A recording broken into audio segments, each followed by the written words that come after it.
Hello everyone, the Army of Otters here, and welcome back to the Unexplored Mojave. Today we're going to be looking at Pine Ravines, or otherwise known as the northwestern part of the Mojave Wasteland.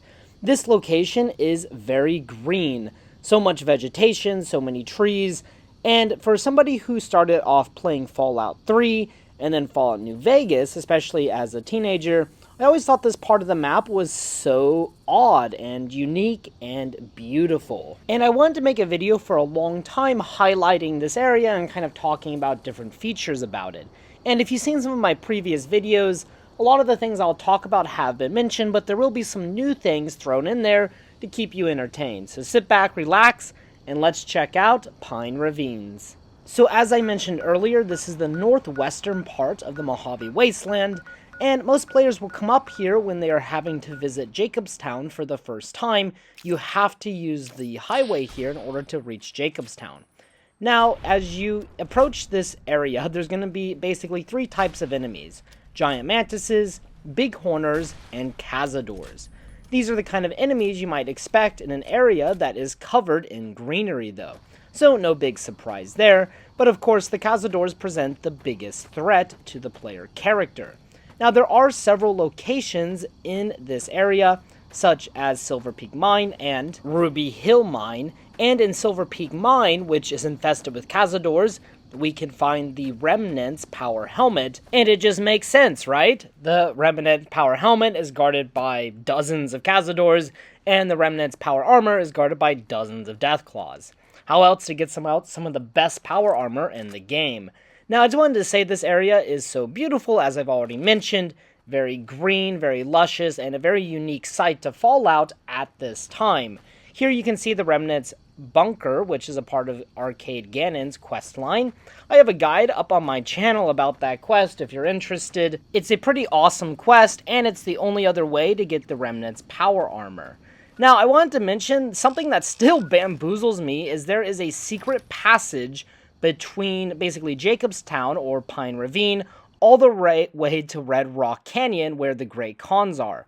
If you head to the western part of this area, kind of the southwestern part of this area, you're going to find a canyon that is infested with cazadors. As you make your way through the canyon, you will arrive at Red Rock Canyon. I made a video about this passage already, but I wanted to go ahead and mention it because it still bamboozles me to this day that this secret passage was always hidden in plain sight, at least for me. Now, you do have to visit this passage during Red Lucy's quest, so it isn't all that out of the way or that hidden, but to me, I just think it's pretty freaking cool. And then as we venture to the southeastern part of Pine Ravines, we can find Ranger Station Foxtrot. This is a very secluded NCR ranger station that might seem like it has no real function. It's really far away from Caesar's Legion, but if you talk to Ranger Kudlow, you'll learn that this ranger station's purpose is to monitor the Great Khans, and they're using the canyon as a way to kind of monitor them. Now, this small little trail between Silver Peak Mine and Ranger Station Foxtrot is actually the Pine Ravines pathway.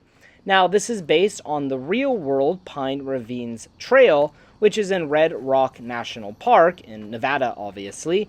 So, pretty cool reference to a real-world hiking trail that I would love to visit, as it looks absolutely beautiful, and I love hiking, so perfect match. And I also wanted to mention that this area doesn't really have an official name. Now, this path that I'm on is called Pine Ravines Pathway, so I decided just to call this whole area Pine Ravines. It seemed like a better option than that very super green part of the map in the northwest that nobody ever remembers and is freaking weird.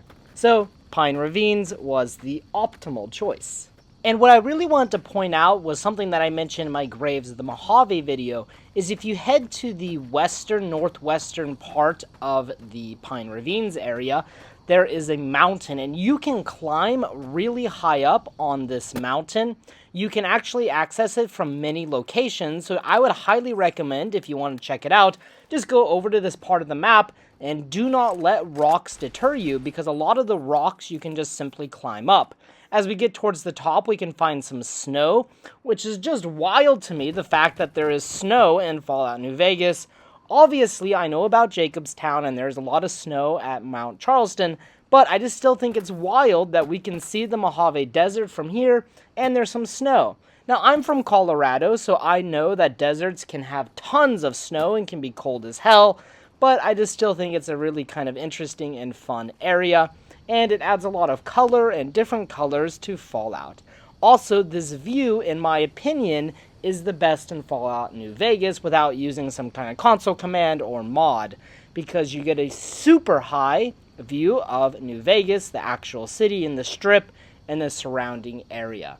It's beautiful and gives you a sense of the scale of this game. And something else I wanted to show is I was super bamboozled, but there was a giant mantis up here, an actual enemy all the way at the top of this mountain, which I just thought was really funny, that it managed to make its way all the way up here.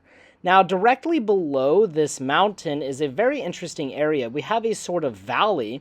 Maybe we can call it Pine Ravine Valley, because I can't find an official name on the wiki or Reddit or anywhere for this location.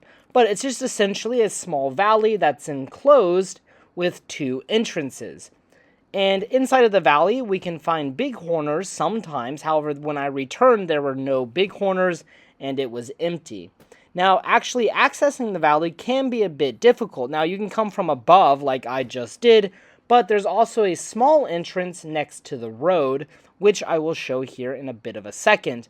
But the reason I wanted to mention this location is it's kind of out of the way, it's easy to miss, and I just kind of wonder why Obsidian even developed this area.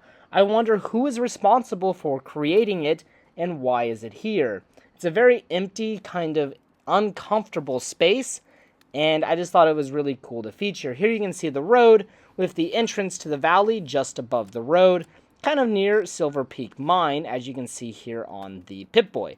Now, just across the road, we have another kind of small valley that didn't have anything in it. It's absolutely empty. Now, obviously, considering New Vegas's rush development, perhaps there was more planned to be here, but they simply didn't have time to put it in the game, so we're just left with these empty spaces that are sometimes inhabited by giant mantises and bighorners. Now, as we come to the entrance of Pine Ravines from the desert, or the Mojave waste, like desert part, we can find a lone grave. Now, this part is noticeably less green, very dry, and dead than the other part just past this mountain. Here you can see this grave, which took me a long time to find for my graves in the Mojave video, but it's near Ruby Hill Mine, and it just sits on this hill. Now, at the actual entrance to this area, I wanted to point out you'll often get attacked by Legion assassins or NCR Rangers, depending on who you side it with in the main quest. So as I was trying to get my scenic shot of New Vegas, I got attacked by some very unfriendly Legion assassins. Very rude. But I was still able to get my scenic shot after killing them. Alright everyone, I hope you enjoyed this kind of different episode of the Unexplored Mojave, kind of focusing on a whole section of the map that I just really love. I really love Fallout New Vegas, if you can't tell. I've put in way too many hours into this game, and whenever I just kind of want to relax or chill in Fallout New Vegas, I often come to this area just because it feels so surreal. It feels like a weird fever dream that does exist but doesn't exist. Alright guys, thank you so much for watching. If you have any recommendations for a future video, please drop them in the comments section below. And, as always, until next time.